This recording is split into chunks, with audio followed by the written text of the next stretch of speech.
everybody, welcome back to my channel. I hope you guys are having a great day so far. So today I'm going to flip through my 2022 agenda setup. It's essentially the same as the last couple years with a few minor adjustments. I found a planning system that really worked for me, and I've been using essentially the same system since about 2019.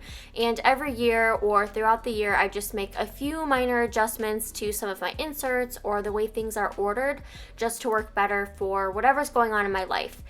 So I will show you guys my main agenda and then my finance planner, which I have in front of me as well. And I also want to say I am so sorry. I had to voice this over. We got a ton of snow the last couple days, and when I filmed this, I didn't think my camera would pick up the sound of all the snowblowers going outside, but they're pretty loud, so I decided to just voice this over. I hope that's okay. I'll definitely do an update of this. I know the sound of the paper flipping is part of the fun of these planner videos, but I'll definitely do an update on this sometime throughout the year. But I am in my Louis Vuitton GM monogram agenda again, and I love this planner. I love the ring space for like a main agenda because you can fit the full year's worth of inserts. And then I'm also using my Filofax Chester compact agenda, and that is my finance planner. So I just moved my finance section into this planner, and then I just added a few additional things since I had some more room. So I will show you both today. So starting with my main agenda, this has my main calendar and all of my planning inserts. In the front pocket, I just have some notepads and some sticky notes I created and a task card that I use often. And I designed my front dashboard using Canva, and the photo that I chose is from the Milwaukee Art Museum. But I printed the dashboard. I just put it inside this plastic cover that I've had for a while. I believe it's from Daiso. I just trimmed off the left side and punched holes so it would fit my agenda. And I really missed creating things for my planner. I used to get so much joy out of designing my own dashboards and making little accessories for my planner. I kind of stopped doing that for a while.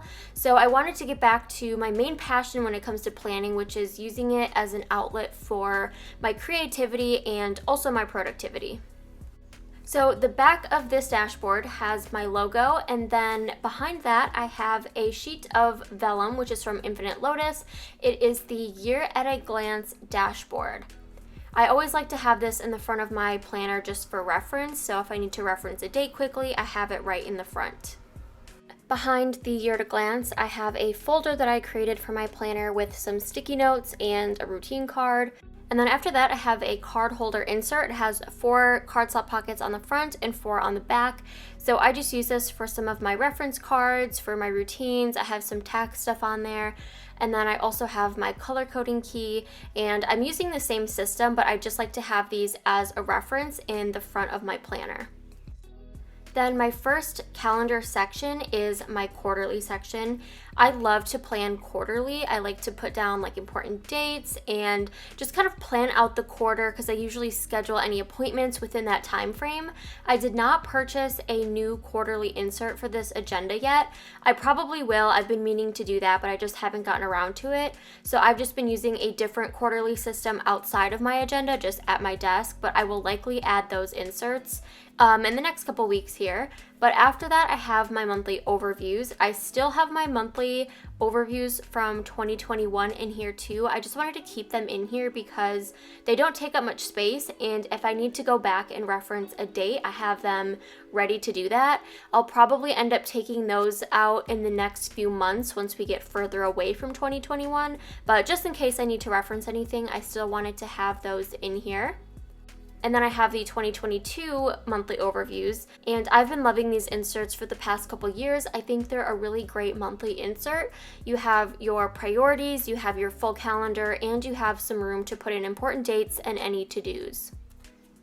So after my monthlies, we go to my main set of dividers, which are from Infinite Lotus, and I love these because they are super thin, so they don't take up much space or add any bulk, but they still give you that divider to separate out your sections. So I used to have my weeklies first and then my dailies, but I made a minor change here and decided to put my dailies first.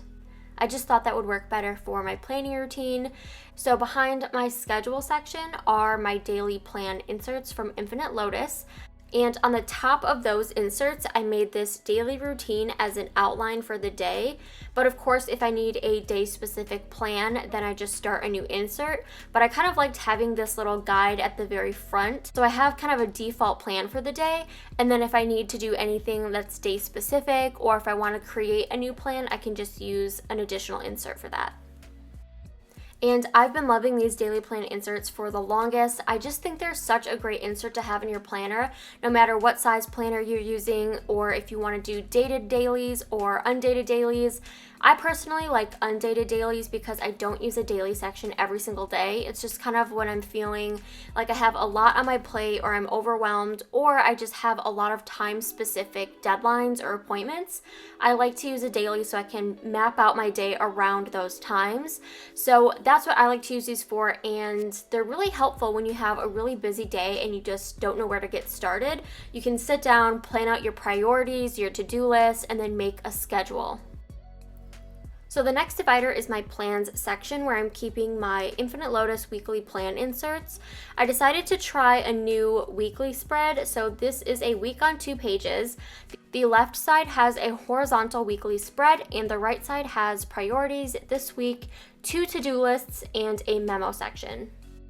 I really do like these. I was looking for just a plain horizontal week on 1 page layout, but I found this one and it works really well for my weekly plan. So it has the 2 to-do lists, which is great because I usually split up my to-do list anyways. I usually do a work or personal, or if I have a specific project that I'm working on that needs special attention, I like to make a separate list for that. So these actually worked out really, really well for me. I will say it's a lot of space, so some weeks I have a hard time filling it all up, but I like that it has a place for week specific things, and then also a place where you can just write down to-dos, jot down any notes, and assign those a date later. And I have the full year's worth of these inserts in here. I purchased the full year of 2022 inserts, and I just have them all in here so I can schedule ahead of time if I have to. And then after that section, we have the finance section. So I mentioned that my finance section has been moved to this separate finance planner. So that's where all of my main inserts are, but I got this really good idea from one of my subscribers who commented on one of my videos.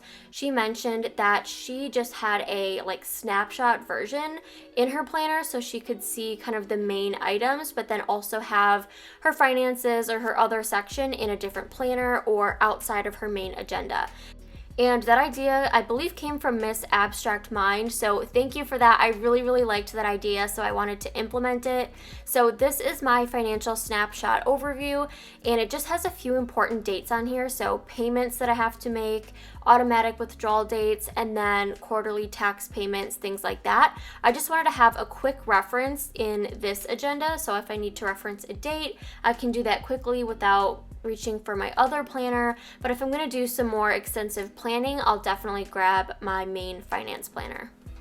After that, we have 2 more sections with inserts. So I have my project section, which I just refreshed with some fresh note inserts. And then I also have the master to-do list inserts in the vision section, both from Infinite Lotus. And then I have a page lifter in the back just to protect my pages.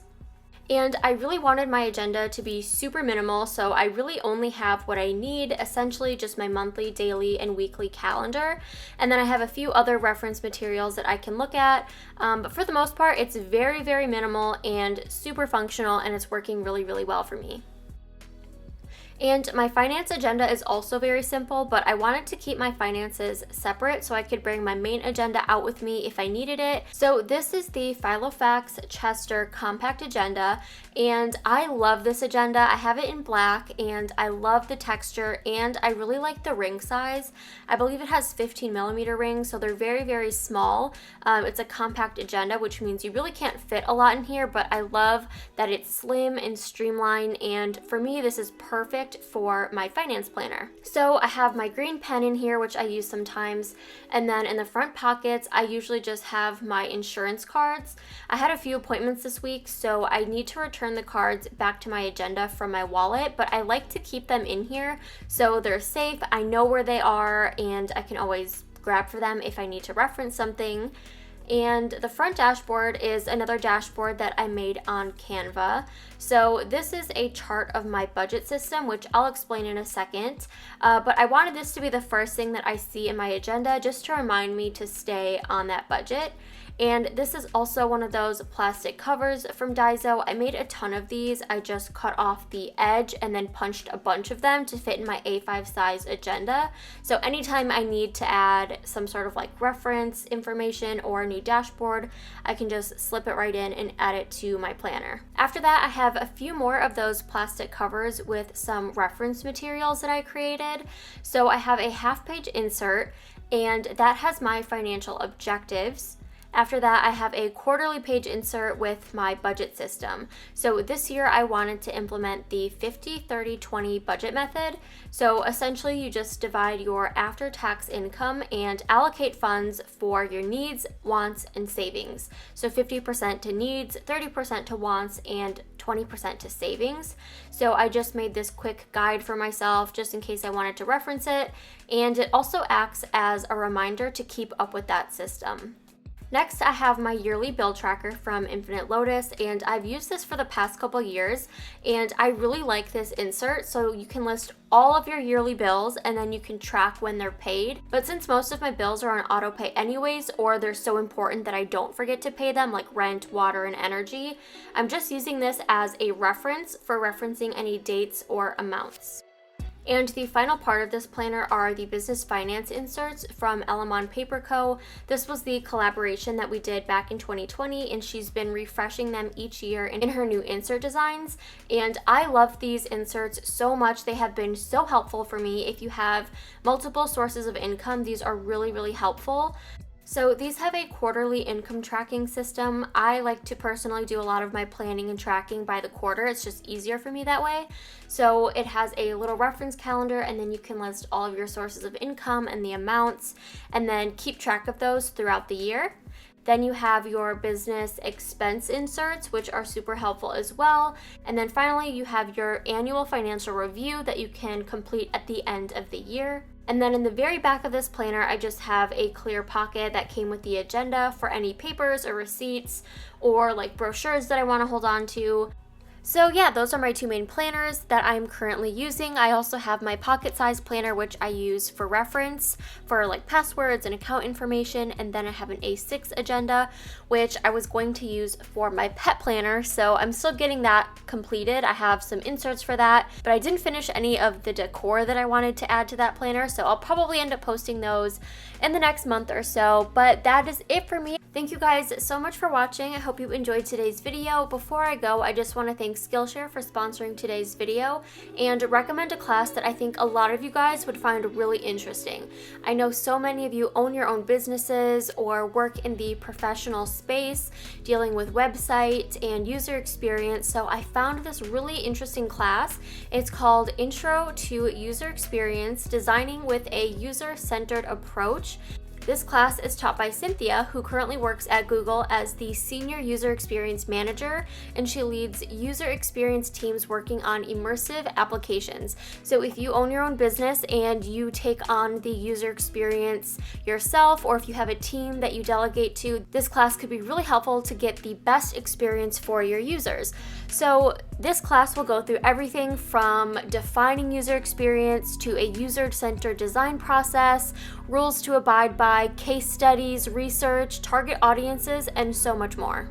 And besides this class, there are so many other topics that you can explore. Like I said, if you own your own business, you might be wearing all of the hats starting out. So everything from marketing, user experience, customer service, digital advertising, design, all of those topics can be found on Skillshare. So it's a really great resource to try. And the first 1,000 of my subscribers to click the link below will get a free 1-month trial, so you can log on, explore all the topics, and gain some insight in some of these areas that you might need a little help in. So if you're interested, definitely take advantage. Let me know if there's any classes that you've enjoyed. I've taken so many at this point, and they've all helped me in my career and my hobbies and in so many other ways. But that's it for me today. Hope you guys have a wonderful rest of your day, and I will see you guys soon. Bye.